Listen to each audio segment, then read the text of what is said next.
Hold on, don't scroll. You know, there's this thing that your brain does, and it's actually kind of creepy. Your brain has a secret. It loves the bad stuff. One embarrassing moment, one mean comment, and your brain will replay it again and again and again. But all the good stuff that you've been through, ignored. I mean, think about it. That time you tripped in front of everybody, or you said something dumb, your brain thinks it was a disaster. But all the amazing things that you did today, mostly forgotten or minimized. Why is that? Some people say it's the brain's way of keeping us safe, because your brain doesn't know the difference. Your brain doesn't judge.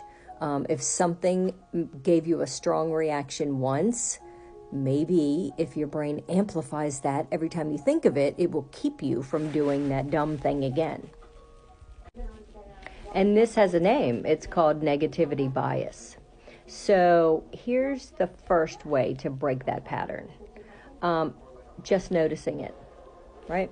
Your brain is always looking for patterns to keep you safe. So every time you notice yourself spiraling when you remember, messing up a speech or saying something dumb or whatever it is, whatever memory you have that's so amplified, and you just can't help but cringe or feel sick every time you remember it. Every time you notice your brain exaggerating that, you stop it in its tracks. So this is how you retrain your brain. You stop focusing on ruminating on the bad memories, and you start noticing tiny ones, even if they're really, really tiny, because your brain, again, doesn't know the difference and it's just looking for patterns. So you notice the tiny little wins every day, and you can create new neural pathways and stop that negativity bias, because it's a bad habit and it's not good for you. And it steals your joy. It does.